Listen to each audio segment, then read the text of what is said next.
Hello students, welcome to the channel Nanak education point. My name is Heena Takkar और class 11 का chapter number 5 आज हम पढ़ेंगे बिजनेस स्टडीज का समरी प्लस इंपॉर्टेंट क्वेश्चन देखेंगे और नोट्स तो आपको टेलीग्राम पर मिल ही जाएंगे। स्टार्ट करते हैं हमारे अपने चैप्टर को, इमर्जिंग मोड्स ऑफ बिजनेस। ठीक है, शॉर्ट से शॉर्ट में ही पढ़ेंगे, काम का पढ़ेंगे और जो पेपर में आने वाला है वो सब भी डिस्कस करेंगे।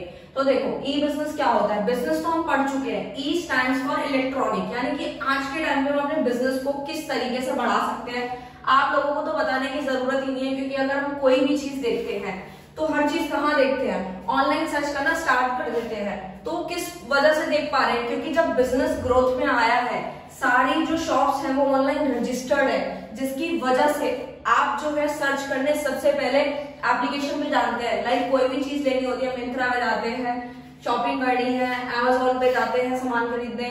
ठीक है, तो पूरी सर्च वर्च करते हैं और प्रॉपर आप घर बैठे बैठे जब मर्जी ऑर्डर जो है कर देते हैं प्रोडक्ट का। ठीक है, तो ये बिजनेस भी तभी बढ़ रहा है, ठीक है, जब बड़ा है, जिसकी वजह से आप लोगों को इतनी फैसिलिटीज मिल रही हैं। तो ई बिजनेस में आ जाता है refers to the conducting all the industrial and commercial activity through computer network, कि कंप्यूटर के नेटवर्क के थ्रू, ठीक है, यानी इंटरनेट के थ्रू ये सारी चीजें हो पा रही हैं। कौन सी? ई बिजनेस। तो देखो, ई बिजनेस के अंदर जो है ना दो चीजें आ रही हैं। कौन कौन सी? एक तो इंडस्ट्रियल और एक है कमर्शियल एक्टिविटीज। तो आपको बस इतना याद रखना है, इंडस्ट्रियल के अंदर प्रोडक्शन हो गया, इन्वेंट्री को किस तरीके से मैनेज करना है, प्रोडक्ट की डेवलपमेंट कैसे होगी, इस तरीके की सारी चीजें देखी जाती है इंडस्ट्रियल के अंदर। और कमर्शियल के अंदर सिर्फ और सिर्फ सेल और परचेज की चीजें आती है, जैसे कि आप लोग करते हैं। कोई सामान खरीदना होता है तो सेलर सेल करता है, बायर उसको खरीदता है। तो यानी कि सेल और परचेज का काम जब होता है तो उसे कमर्शियल एक्टिविटी कहते हैं। तो आप आई होप आप समझ गए होंगे कि ई बिजनेस क्या है। तो ई बिजनेस के अंदर आपकी एक्टिविटीज आती हैं दोनों तरह की। उसके बाद आता है ई कॉमर्स क्या होता है। ठीक है, ई कॉमर्स में आता है conducting all the commercial activity through internet. तो आप सोचेंगे कि अभी ये चीज पढ़ाई थी, बस इसके अंदर एक चीज मिसिंग है। क्या मिसिंग है? कि इसके अंदर सिर्फ कमर्शियल एक्टिविटीज आती हैं, इंडस्ट्रियल एक्टिविटी नहीं आती। उसी को हम क्या बोलते हैं? उसी को ही हम ई कॉमर्स बोलते हैं। तो देखा होगा आजकल ई कॉमर्स बिजनेस जो है आप लोगों के पेरेंट्स शायद कर भी रहे होंगे, या फिर आपके नेबर्स में कोई, रिलेटिव्स में कोई ना कोई तो ई बिजनेस कर ही रहा होगा, यानी कि ई कॉमर्स में होंगे ही होंगे। जैसे कि लाइक फ्लिपकार्ट, मिंत्रा में रजिस्टर्ड होंगे।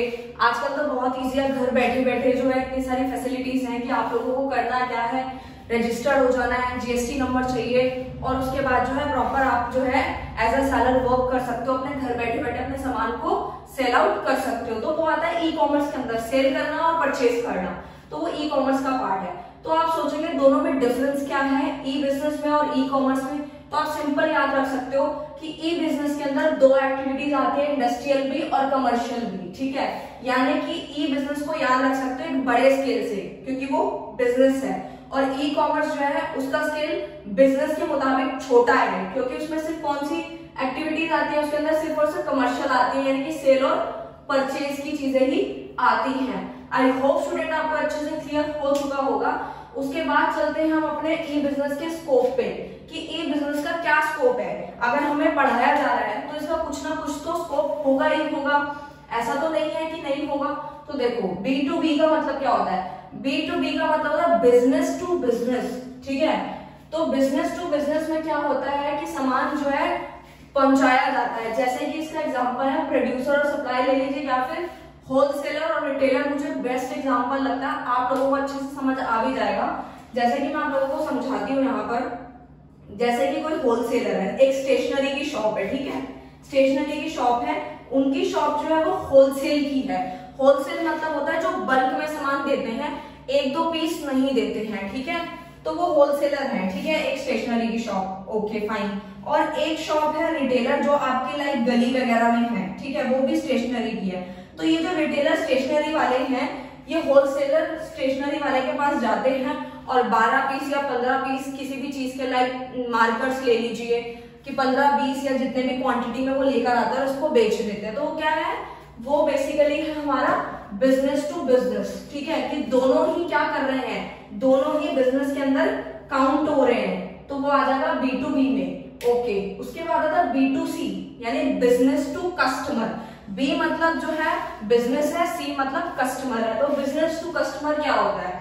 तो इसका बेस्ट एग्जांपल मुझे जो लगता है वो लगता है Amazon, फ्लिपकार्ट, मिंत्रा, यानी कि ये सब क्या है, ये बिजनेस है कि वो बिजनेस जो है वो किससे डीलिंग कर रहा है, कस्टमर से डीलिंग कर रहा है। जैसे कि फॉर एग्जांपल आप लोगों को लाइक शूज मंगाने हैं, ठीक है, वटेवर कुछ भी मंगाना है, जैसे तो शूज का एग्जांपल ले लेती हूँ मैं कि आपको शूज मंगाने हैं, तो आप क्या करेंगे, जल्दी से फ्लिपकार्ट पे जाएंगे, अपना ऑर्डर जो है मतलब कर देंगे कि हाँ आपको जिस तरीके का शूज है, तो मतलब वो बिजनेस टू कस्टमर होता है। मैंने एग्जांपल में लिखा फ्लिपकार्ट, मिंत्रा, अमेजोन, ये सब। उसके बाद आता है इंट्रा बी, यानी कि इंट्रा बी कॉमर्स में क्या आता है, इसमें अलग अलग डिपार्टमेंट्स होते हैं। डिपार्टमेंट किस तरीके के, यानी कि कंपनी के अंदर अलग अलग डिपार्टमेंट्स होते हैं। जैसे कि मैं आपको बताऊं तो जैसे कि डिपार्टमेंट में आ जाता है सेल, ठीक है, सेल डिपार्टमेंट हो गया, प्रोडक्शन का हो गया, फाइनेंस का हो गया, अलग अलग डिपार्टमेंट होते हैं जो अलग अलग काम करते हैं, ठीक है। अगर हमारी कंपनी ऑर्गेनाइजेशन बहुत बड़े लेवल की है तो अलग अलग डिपार्टमेंट बनाए होते हैं कि ये सेल्स का डिपार्टमेंट है, इसमें सारा सेल का काम होगा। ये सारी चीजें जब आप 12th में जाएंगे तो बिजनेस स्टडीज में प्रॉपर अच्छे से इसको स्टडी करेंगे, बट अभी सिर्फ शॉर्ट में समझो कि अलग अलग डिपार्टमेंट्स होते हैं जिसके अंदर एक से दूसरे के अंदर डीलिंग्स चलती रहती हैं, उसी को हम बोलते हैं इंट्रा बी कॉमर्स, ठीक है, याद रखना। उसके बाद आता है C2C, यानी कस्टमर टू कस्टमर। ये तो नाम से ही क्लियर है, कस्टमर टू कस्टमर, इसमें बिजनेस का कोई रोल ही नहीं है। जैसे कि OLX, ठीक है, आपके घर में कोई भी पुराना सामान पड़ा है, ठीक है, लाइक आप ले लीजिए कोई भी एग्जांपल ले लीजिए, बोर्ड का ले लीजिए, व्हाइट बोर्ड ले लीजिए, कुछ भी ले लीजिए, वो पड़ा है और आपका बिल्कुल वेस्ट है, आपको नहीं चाहिए, तो आप किससे डीलिंग करते हो, OLX पे कस्टमर को ही डीलिंग करते हो कि आपको सेल करना है, किसी दूसरे कस्टमर को परचेज करना है, तो OLX पे जाकर दोनों जो है कांटेक्ट करते हैं, तो उसको हम C2C कहते हैं। ओके, हम लोग पढ़ रहे हैं benefits of e commerce and E business. E commerce के और ई बिजनेस के बहुत सारे बेनिफिट्स होते हैं। पहला बेनिफिट होता है world wide reach. World wide reach का मतलब होता है कि जैसे कि कोई भी बिजनेसमैन है, ठीक है, या बिजनेस वुमेन है, ठीक है, तो अगर मान लीजिए कि इंटरनेट ना होता, ठीक है, तो कोई भी पर्सन अपना गुड्स या सर्विसेज आप तक डिलीवर नहीं कर पाते। वो किसके थ्रू हो रहा है, सब कुछ इंटरनेट के थ्रू हो रहा है, और एक बिजनेसमैन आप तक जो पहुंच पा रहा है वो यानी वर्ल्ड वाइड रीच है उसकी, ठीक है, इंटरनेट के थ्रू वो हर तरीके का सामान या सर्विस आप लोगों को प्रोवाइड कर सकता है। सेकंड है इजी डिस्ट्रीब्यूशन प्रोसेस। इसका जो प्रोसेस होता है बहुत ही ज्यादा इजी होता है। जैसे आप लोग कोई प्रोडक्ट मंगाते हैं, ठीक है, तो ई बिजनेस अपना ये बेनिफिट बता रहा है कि उसका जो डिस्ट्रीब्यूशन है बहुत इजीली हो जाता है। क्योंकि अगर आप फ्लिपकार्ट से कोई भी ऑर्डर प्लेस किया जाता है, जैसे कोई भी किसी ने आप लोगों ने सपोज ऑर्डर कर दिया, तो क्या होता है कि प्रॉपर फ्लिपकार्ट अपने पर्सन्स को भेजते हैं, डिलीवरी बॉय को भेजते हैं, और जो सेलर है उनके घर से सामान को पिकअप करते हैं और उसके बाद डिलीवर कर देते हैं। तो इतना ज्यादा डिफिकल्ट प्रोसेस नहीं है, बहुत ही इजी प्रोसेस है ये, ठीक है। नेक्स्ट है सेविंग ऑफ टाइम। टाइम भी बचता है इसमें, ठीक है, कोई ज्यादा टाइम भी एक्स्ट्रा इसमें नहीं लगता। लेस रिस्क है, रिस्क भी बहुत कम है, क्योंकि काफी सारे जो लोग होते हैं वो इसके अंदर ऑनलाइन पेमेंट्स कर देते हैं, पहले ही पैसा रिसीव हो जाता है। वो तो डिपेंड करता है सेलर के ऊपर, अगर वो सारी चीजें पहले ही कर दे तो वो COD ना लगाए, मतलब कैश ऑन डिलीवरी नहीं रखते, तो पेमेंट तो पहले आ ही जाती है। फिर उसके बाद आता है ट्रेडिशनल बिजनेस और ई बिजनेस में क्या डिफरेंस है। तो देखो ये समझना हमारे लिए जरूरी था कि ट्रेडिशनल बिजनेस और ई बिजनेस में क्या डिफरेंस है। जब हमें इतना सब कुछ पढ़ाया जा रहा है कि ई बिजनेस के बहुत सारे बेनिफिट्स हैं, बहुत सारे स्कोप्स हैं, तो ट्रेडिशनल के क्यों नहीं है, तो वो हम समझते हैं। देखो ट्रेडिशनल बिजनेस है जो हम बहुत टाइम से फॉलो अप करते आ रहे हैं। जैसे कि ट्रेडिशनल में क्या आ जाता है कि किसी भी पर्सन ने अपनी दुकान खोल ली, ठीक है, या किसी भी तरीके की मतलब शोरूम खोल लिया, या कोई किसी भी तरीके का बिजनेस कर रहा है, वो खुद उस प्लेस पे, उस जगह पे, यानी ट्रेडिशनल में आ जाता है कि प्रॉपर एक उसको जगह लेनी पड़ेगी और बिजनेस सेटअप करना पड़ेगा। तो बिजनेस सेटअप करने के लिए जगह भी चाहिए, ठीक है, प्रॉपर जिस भी चीज की अगर शॉप खोली जा रही है तो उसके लिए वर्कर भी चाहिए, फिर कितने बड़े लेवल पे खोला जा रहा है उस हिसाब से वर्कर चाहिए, तो काफी सारी चीजें आ जाती है, ठीक है। तो ट्रेडिशनल बिजनेस वो होता है, और ई बिजनेस क्या होता है जो ऑनलाइन प्लेटफॉर्म से चल रहा है, जो आपने अभी समझा। फॉर्मेशन कैसा होता है इसका, काफी डिफिकल्ट होता है ट्रेडिशनल का, क्योंकि इसके लिए पहले स्पेस लेना, फिर रेंट पे करना, ठीक है, तो वर्कर हायर करना, काफी सारी चीजें। ई बिजनेस में क्या होता है बहुत इजी होता है, घर बैठे बैठे भी हो सकता है। यानी कि किसी को अगर फ्लिपकार्ट पे, या जस्ट फॉर एग्जांपल ले रही हूँ मैं, या कोई सा भी आपको ऑनलाइन बिजनेस करना था, आप खुद ब खुद सोच सकते हैं। आपका मोबाइल हो और इंटरनेट हो तो आप क्या कुछ नहीं कर सकते, बहुत ही कुछ कर सकते हैं, आप लोगों को पता ही है। तो ये बिजनेस है, इजी होता है इसका फॉर्मेशन। फिजिकल प्रेजेंस इसके अंदर बहुत ज्यादा जरूरी होती है। सपोज आप दुकान खोल के बैठ गए और उसके बाद जो मालिक है वो दुकान पे है ही नहीं, ठीक है, तो दुकान कैसे चलेगी, ठीक है ना। तो फिजिकल प्रेजेंस होना उसका जरूरी है। ई बिजनेस में ऐसा कुछ भी नहीं होता, ठीक है, यानी कि अपने वो वर्कर्स रख देगा आगे या एम्प्लॉय रख देगा जिसकी वजह से वो काम जो चलता रहेगा, उनका फिजिकल प्रेजेंस होना जरूरी नहीं है। जैसे मैं इसका एक एग्जांपल देती हूँ बिजनेस का, मेरे माइंड में बहुत अच्छा एग्जांपल आ रहा है आप लोगों के लिए। मैं बार बार फ्लिपकार्ट मिंत्रा इसलिए बोल रही हूँ क्योंकि आप लोग शॉपिंग बहुत करते हैं, मुझे पता है, ठीक है, नहीं करते तो कर लीजिएगा, ठीक है, ऐसी कोई बात नहीं, मुझे पता है, बट स्टिल कभी ना कभी तो आपने करी ही होगी, ठीक है।